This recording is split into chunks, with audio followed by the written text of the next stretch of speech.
Assalamualaikum warahmatullahi wabarakatuh. Perkenalkan, nama saya Sri Lestari. Saya dari kelas 06 SMJP 021. Saya di sini akan menjelaskan materi tentang metode perencanaan SDM. Selanjutnya, yang pertama ada pengertian perencanaan SDM. Perencanaan SDM adalah proses peramalan yang sistematis yang menghubungkan kebutuhan sumber daya manusia sebuah perusahaan dengan rencana strateginya untuk memastikan bahwa tenaga kerjanya memadai, kompeten, dan berkualitas. Selanjutnya ada pengertian perencanaan SDM menurut para ahli. Yang pertama, menurut Robert L. Mathis dan Johan J. Jackson. Perencanaan sumber daya manusia adalah proses analisis dan identifikasi tersedianya dan kebutuhan akan sumber daya manusia sehingga organisasi tersebut akan mencapai tujuan. Yang kedua, menurut Andrew E. Sikula, perencanaan SDM adalah proses menentukan kebutuhan tenaga kerja dan berarti mempertemukan kebutuhan tersebut agar pelaksanaannya berinteraksi dengan rencana organisasi. Selanjutnya ada tujuan perencanaan SDM. Yang pertama, untuk memastikan bahwa orang-orang yang bekerja di perusahaan memiliki kompetensi yang bagus dan mumpuni dalam menghadapi perubahan krisis di dunia karir. Yang kedua, memastikan keadilan dan kesamarataan kesempatan bagi seluruh SDM. Yang ketiga, memperhatikan jalan komunikasi yang baik dan sehat di antara seluruh anggota perusahaan. Selanjutnya ada banyak manfaat yang bisa didapatkan perusahaan. Yang pertama, mencapai visi dan misi perusahaan. Upaya memenuhi visi dan misi perusahaan. Pencapaian terkait visi dan misi bisa didapatkan perusahaan lewat pencarian talenta. Yang kedua, meningkatkan produktivitas. Bisa memperoleh manfaat perencanaan sumber daya manusia berupa peningkatan produktivitas perusahaan. Yang ketiga, menentukan SDM sesuai tingkat kebutuhan. Membantu perusahaan dalam menetapkan karyawan sesuai kebutuhan dan kemampuannya masing-masing. Selanjutnya ada perencanaan SDM bermanfaat bagi perusahaan dalam berbagai hal. Yang pertama, membantu HR mengantisipasi kebutuhan tenaga kerja dengan berbagai kualifikasi di kemudian hari. Yang kedua, HR bisa bekerja secara produktif dalam menentukan kandidat yang sesuai. Yang ketiga, sesuai dengan tujuan masing-masing perusahaan. Lalu ada faktor yang perlu dipertimbangkan dalam perencanaan SDM. Pertama, pertumbuhan. Penting bagi HR untuk mempertimbangkan faktor pertumbuhan finansial dan kebutuhan perusahaan. Kedua, ada perubahan. Ketika perusahaan sedang mengalami perubahan, usahakan agar HR memiliki fleksibilitas agar memenuhi kebutuhan perusahaan dengan lebih baik. Yang ketiga, ada teknologi. Penting bagi HR untuk memahami pentingnya fungsi dan peran teknologi dalam operasional perusahaan. Selanjutnya, ada syarat untuk membuat sebuah perencanaan SDM yang baik. Yang pertama, harus mengetahui secara jelas masalah yang direncanakan. Yang kedua, harus mengumpulkan dan menganalisa informasi tentang SDM dalam organisasi tersebut. Yang ketiga, mempunyai pengalaman luas tentang analisa pekerjaan atau job analis. Yang keempat, harus mampu membaca situasi SDM saat ini dan masa mendatang. Tahapan perencanaan sumber daya manusia. Yang pertama, menganalisa tujuan organisasi. Yang kedua, melakukan inventarisasi sumber daya manusia yang ada. Yang ketiga, perkirakan permintaan dan pasukan sumber daya manusia.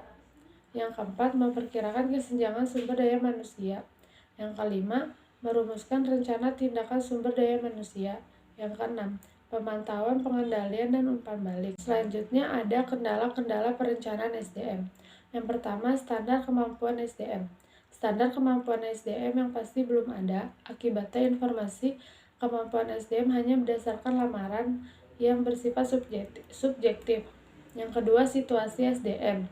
Persediaan, mutu, dan penyebaran penduduk yang kurang mendukung kebutuhan SDM perusahaan. Selanjutnya ada proses perencanaan sumber daya manusia dibagi menjadi 4. Yang pertama, persediaan tenaga kerja saat ini. Menilai dari ketersediaan sumber daya manusia yang ada di perusahaan. Yang kedua, memperkirakan permintaan SDM. HR akan mencocokkan tenaga kerja yang ada saat ini dengan perkiraan tenaga kerja di masa mendatang. Yang ketiga, kebutuhan SDM di masa mendatang. Proses perencanaan sumber daya manusia yang menganalisa kebutuhan tenaga kerja di masa mendatang.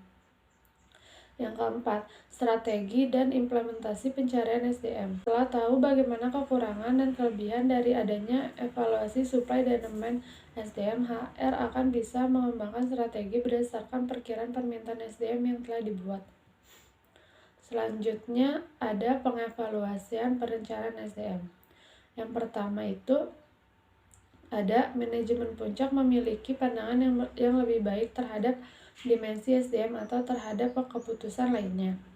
Yang kedua, biaya SDM akan menjadi lebih kecil karena manajemen dapat mengantisipasi ketidakseimbangan sebelum terjadi hal-hal yang tidak diinginkan.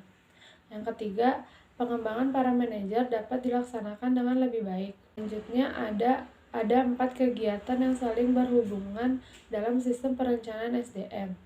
Yang pertama ada inventarisasi persediaan SDM.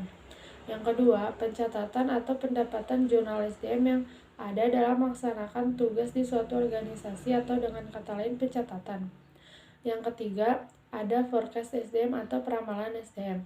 Yang keempat, peramalan SDM berguna untuk memprediksi permintaan karyawan di masa mendatang. Selanjutnya ada peramalan permintaan tenaga kerja. Terdapat beberapa teknik untuk meramalkannya. Yang pertama, metode kuantitatif. Peramalan yang didasarkan atas data kuantitatif pada masa lalu. Metode kuantitatif dapat digunakan apabila terdapat 3 kondisi. Yang pertama, adanya informasi tentang keadaan yang lain. Kedua, informasi tersebut dapat dikualifikasikan dalam bentuk data. Yang ketiga, dapat diasumsikan bahwa pola yang lalu akan berkelanjutan pada masa yang akan datang. Selanjutnya ada 2 macam metode kuantitatif dalam peramalan internal permintaan sumber daya manusia. Yang pertama, trend project atau time series analysis. Membuat ramalan dengan membuat suatu proyeksi dari tren masa lalu yang sedang ada sekarang. Yang kedua, economy modeling. Prediksi ini berdasarkan pada hubungan statistik yang ditentukan pada variabel yang ada pada model. Selanjutnya yang kedua ada metode kualitatif. Metode kualitatif, ramalan sumber daya manusia secara kualitatif menggunakan expert opinion untuk memprediksi masa depan dalam organisasi. Ada 2 macam metode kualitatif dalam peramalan internal permintaan sumber daya manusia. Yang pertama ada teknik DLP, menggunakan penilaian dari kelompok pakar. Yang kedua ada managerial estimate, peramalan dengan menggunakan pertimbangan opini pihak manajemen seperti para supervisor manajemen departemen. Sekian presentasi dari saya, kurangnya mohon maaf bila ada kesalahan atau terlalu cepat, mohon maaf. Wassalamualaikum warahmatullahi wabarakatuh.